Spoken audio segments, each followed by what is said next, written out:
O king of the age, I came to that country with merchandise, and destiny stayed me here with you, but my place of birth was Cairo, in Egypt, where I also was brought up, for I am one of the Copts and my father was a broker before me. When I came to man's estate he departed this life and I succeeded to his business. One day, as I was sitting in my shop, behold, there came up to me a youth as handsome as could be, wearing sumptuous raiment and riding a fine ass. When he saw me he saluted me, and I stood up to do him honor. Then he took out a kerchief containing a sample of sesame and asked, "How much is this worth per ardeb?" Whereto I answered, "An 100 dirhams." Quoth he, "Take porters and gaugers and meetsmen and come tomorrow to the Khan al-Jawali, by the gate of Victory Quarter where thou wilt find me." Then he fared forth leaving with me the sample of sesame in his kerchief, and I went the round of my customers and ascertained that every ardeb would fetch 120 dirhams. Next day I took 4 meetsmen and walked with them to the Khan, where I found him awaiting me. As soon as he saw me he rose and opened his magazine, when we measured the grain till the store was empty, and we found the contents 50 ardebs, making 5,000 pieces of silver. Then said he, "Let 10 dirhams on every ardeb be thy brokerage, so take the price and keep in deposit 4,500 dirhams for me, and, when I have made an end of selling the other wares in my warehouses, I will come to thee and receive the amount." "I will well," replied I, and kissing his hand went away, having made that day a profit of 1,000 dirhams. He was absent a month, at the end of which he came to me and asked, "Where be the dirhams?" I rose and saluted him and answered to him, "Wilt thou not eat somewhat in my house?" But he refused with the remark, "Get the monies ready and I will presently return and take them." Then he rode away. So I brought out the dirhams and sat down to await him, but he stayed away for another month, when he came back and said to me, "Where be the dirhams?" I rose and saluting him asked, "Wilt thou not eat something in my house?" But he again refused, adding, "Get me the monies ready and I will presently return and take them." Then he rode off. So I brought out the dirhams and sat down to await his return, but he stayed away from me a third month, and I said, "Verily this young man is liberality in incarnate form."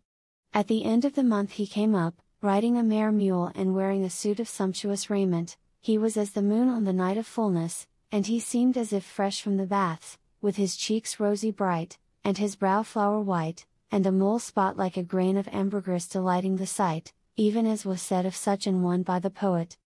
Full moon with sun in single mansion in brightest sheen, and fortune rose and shone with happy splendor, changing every sprite. Hail to what guerdons prayer with blissful boon. Their charms and grace have gained perfection's height, all hearts have conquered and all wits have won. Law to the Lord for works so wonder strange, and what th Almighty wills his hand hath done. When I saw him I rose to him and invoking blessings on him asked, "O my Lord, wilt thou not take thy monies? Whence the hurry?" Quoth he, "Wait till I have made an end of my business and then I will come and take them." Again he rode away and I said to myself, "By Allah, when he comes next time needs must I make him my guest, for I have traded with his dirhams and have gotten large gains thereby." At the end of the year he came again, habited in a suit of clothes more sumptuous than the former, and, when I conjured him by the Evangel to alight at my house and eat of my guest food, he said, "I consent, on condition that what thou expendest on me shall be of my monies still in thy hands." I answered, "So be it," and made him sit down whilst I got ready what was needful of meat and drink and else besides, and set the tray before him, with the invitation Bismillah.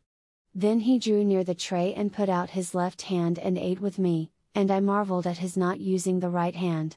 When we had done eating, I poured water on his hand and gave him wherewith to wipe it. Upon this we sat down to converse after I had set before him some sweetmeats, and I said to him, "O my master, prithee relieve me by telling me why thou eatest with thy left hand? Perchance something aileth thy other hand?" When he heard my words, he repeated these verses. "Dear friend, ask not what burneth in my breast, lest thou see fiery pangs I never saw. Wills not my heart to harbor Salma instead of Layla's love, but need hath ne'er Allah." And he put out his right arm from his sleeve and behold, the hand was cut off, a wrist without a fist. I was astounded at this, but he said, "Marvel not, and think not that I ate with my left hand for conceit and insolence, but from necessity, and the cutting off my right hand was caused by an adventure of the strangest." Asked I, "And what caused it?" And he answered, "Know that I am of the sons of Baghdad, and my father was of notables of that city. When I came to man's estate I heard the pilgrims and wayfarers, travelers and merchants talk of the land of Egypt, and their words sank deep into my mind till my parent died, when I took a large sum of money and furnished myself for trade with stuffs of Baghdad and Mosul, and, packing them up in bales, set out on my wanderings, and Allah decreed me safety till I entered this your city." Then he wept and began repeating, "The blear-eyed scapes the pits wherein the lynx-eyed fall.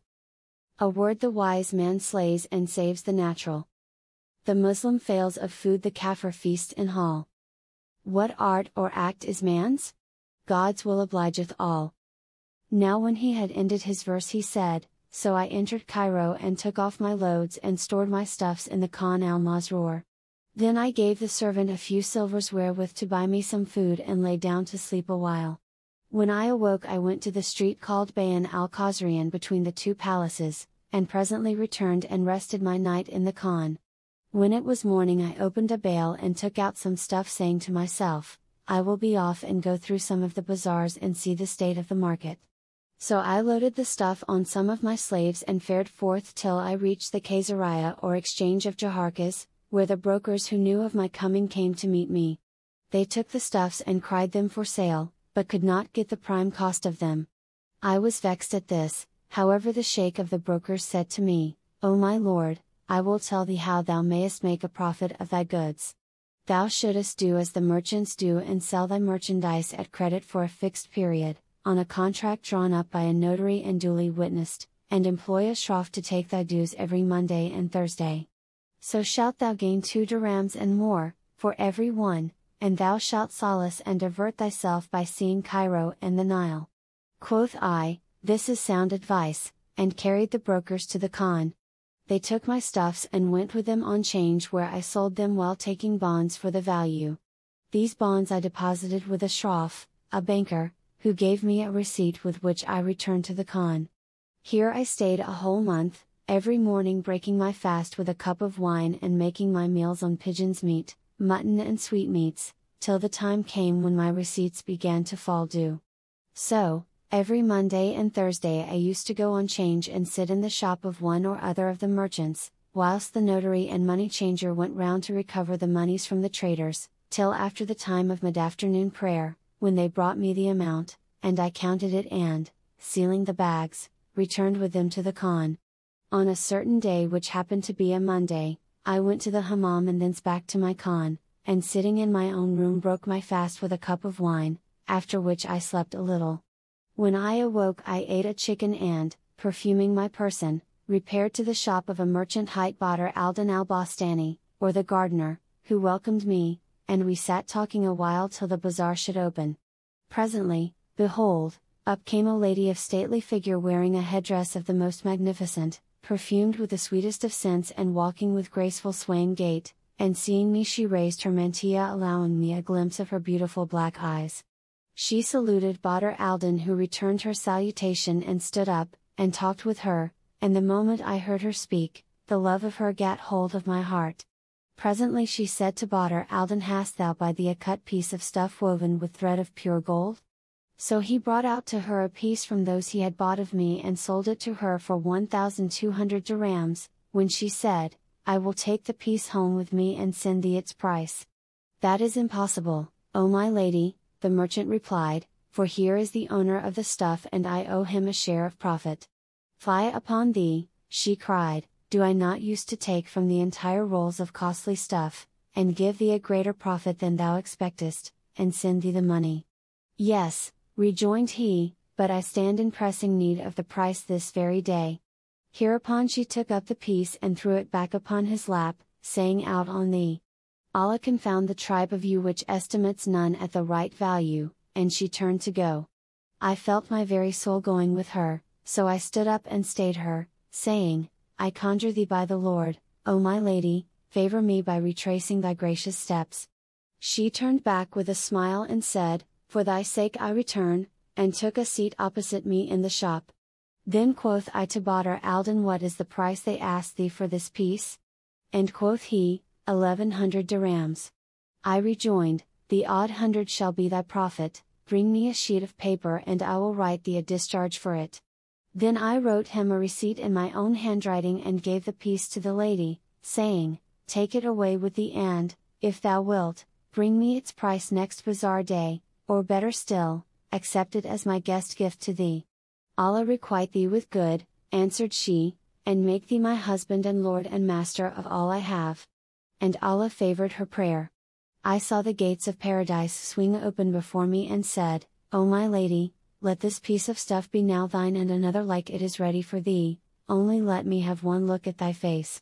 So she raised her veil and I saw a face the sight of which bequeathed to me 1,000 sighs, and my heart was so captivated by her love that I was no longer ruler of my reason. Then she let fall her face veil and taking up the piece of stuff said, O my lord, make me not desolate by thine absence. And turned away and disappeared from my sight. I remained sitting on change till past the hour of afternoon prayer, lost to the world by the love which had mastered me, and the violence of my passion compelled me to make inquiries concerning her of the merchant, who answered me, this is a lady and a rich, she is the daughter of a certain emir who lately died and left her a large fortune. Then I took leave of him and returned home to the khan where they set supper before me, but I could not eat for thinking of her, and when I lay down to sleep, sleep came not near me. So I watched till morning, when I arose and donned a change of raiment and drank a cup of wine, and, after breaking my fast on some slight matter, I went to the merchant's shop where I saluted him and sat down by him. Presently up came the lady as usual, followed by a slave girl and wearing a dress more sumptuous than before, and she saluted me without noticing Badr al-Din and said in fluent graceful speech, never heard I voice softer or sweeter, send one with me to take the 1,200 dirhams, the price of the piece. Why this hurry? Asked I, and she answered, may we never lose thee. And handed me the money. Then I sat talking with her and presently I signed to her in dumb show, whereby she understood that I longed to enjoy her person, and she rose up in haste with a show of displeasure. My heart clung to her and I went forth from the bazaar and followed on her track. As I was walking suddenly a black slave girl stopped me and said, O my master, come speak with my mistress. At this I was surprised and replied, there is none who knows me here, but she rejoined, O my lord, how soon hast thou forgotten her? My lady is the same who was this day at the shop of such a merchant. Then I went with her to the shroffs, where I found the lady who drew me to her side and said, O my beloved, thine image is firmly stamped upon my fancy, and love of thee hath gotten hold of my heart, from the hour I first saw thee nor sleep nor food nor drink hath given me aught of pleasure. I replied, the double of that suffering is mine and my state dispenseth me from complaint. Then said she, O my beloved, at thy house, or at mine? I am a stranger here and have no place of reception save the khan, so by thy favor it shall be at thy house. So be it, but this is Friday night and nothing can be done till tomorrow after public prayers. Go to the mosque and pray, then mount thine ass, and ask for the Habaniya quarter, and, when there, look out for the mansion of Al-Naqi Barakat, popularly known as Abu Shama the Syndic, for I live there, so do not delay as I shall be expecting thee. I rejoiced with still greater joy at this, and took leave of her and returned to my khan, where I passed a sleepless night. Hardly was I assured that morning had dawned when I rose, changed my dress, perfumed myself with essences and sweet scents and, taking 50 dinars in a kerchief, went from the Khan Masroor to the Zuwayla gate, where I mounted an ass and said to its owner, take me to the Habaniya. So he set off with me and brought up in the twinkling of an eye at a street known as Darb al-Munkari, where I said to him, go in and ask for the Syndic's mansion. He was absent a while and then returned and said, alight. Go thou before me to the house, quoth I, adding, come back with the earliest light and bring me home, and he answered, in Allah's name, whereupon I gave him a quarter dinar of gold, and he took it and went his ways. Then I knocked at the door and out came 2 white slave girls, both young, high-bosomed virgins, as they were moons, and said to me, enter, for our mistress is expecting thee and she hath not slept the night long for her delight in thee. I passed through the vestibule into a saloon with 7 doors, floored with parti-colored marbles and furnished with curtains and hangings of colored silks. The ceiling was cloisonné with gold and corniced with inscriptions emblazoned in lapis lazuli, and the walls were stuccoed with sultani gypsum which mirrored the beholder's face.